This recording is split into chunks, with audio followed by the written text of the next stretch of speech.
Hello everyone and welcome to Rare à l'écoute, the podcast channel dedicated to rare diseases.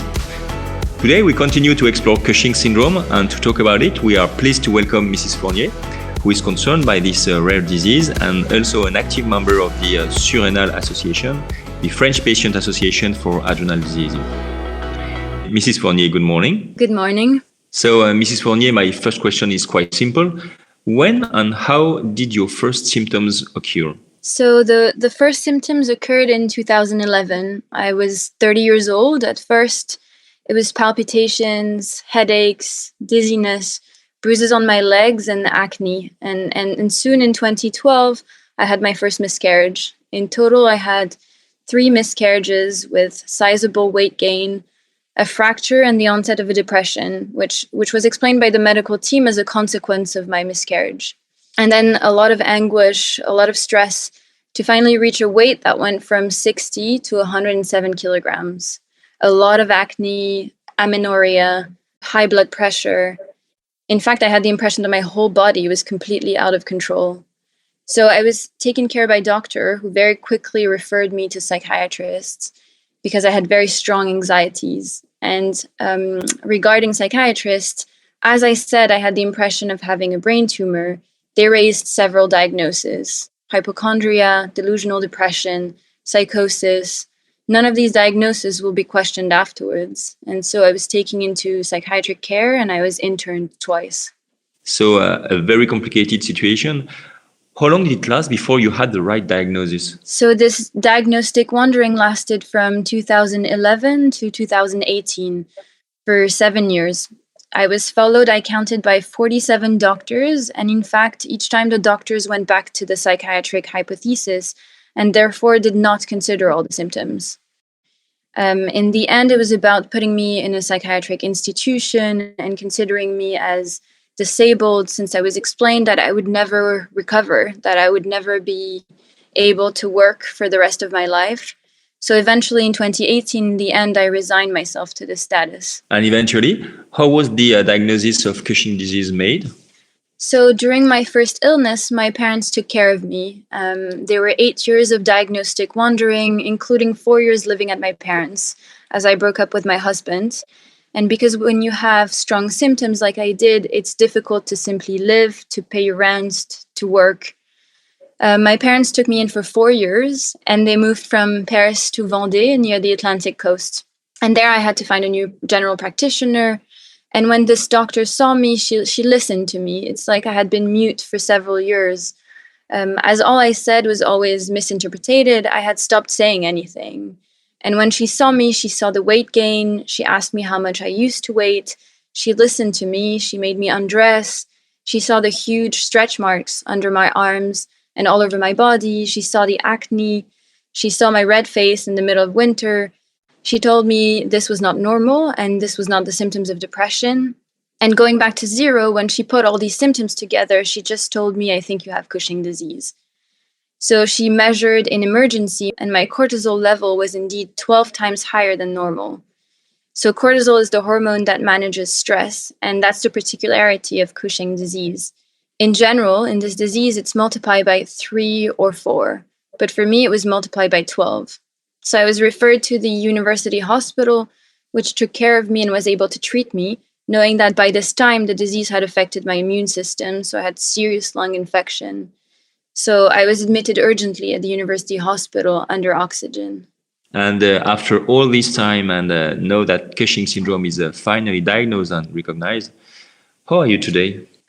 Cushing disease is in 75% of cases due to a benign tumor in the pituitary gland, and mine was removed by surgery. But it took 14 months almost to recover as my lungs were too affected. I was too weak, in fact, physically. A neurosurgeon removed a benign tumor that was in the pituitary gland, an adenoma. In fact, we call it a pituitary adenoma. After that, I wind off all the treatments I was taking, psychiatric treatments, I mean, and I lost weight very quickly. My cortisol level fell from a huge level to 0. It's been 2 years now I'm in remission. I'm still being followed as I still have some side effects of the operation and the disease. So after this long period of illness where I was completely isolated, I wanted to write a book, which is called Sunfish. a testimony on rare disease to explain my journey.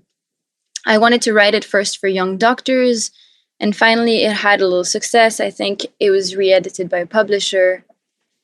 And just after the operation, I said to myself I wanted to write and sing again and to go back on stage since it was my job before the disease. I'm a singer and songwriter. So I worked, I wrote song, I prepared a concert, and I went back on stage. But it was on the very first day of lockdown, so I had to wait for a while. It started a little bit slowly, but anyways, I'm going back to my job. I'm preparing an album. The concert is ready. I'm living again. I'm completely living again. It's incredible. Life is wonderful when you're in good health. So now, Mrs. Fournier, you are an active member of the Surrénales Association, the French Patient Association for Adrenal Diseases. Why did you choose to join the association? When I wrote Sunfish, my book, I didn't feel like setting up an association. Everyone has their own thing, and my thing is to write. So I contacted the Surrénales Association, the two co-presidents, one of whom had already read my book, and we met and we decided to work together. My objective was to make the disease known, and I thought it was important that it be an association because I did not do it as a personal initiative. I'm not an isolated case. Cushing disease is one case out of 1 million people, but it is still a small number of people, and there's an average of 5 years in the diagnostic errancy. So there are many of us who live. It was very complicated period, so I joined the association.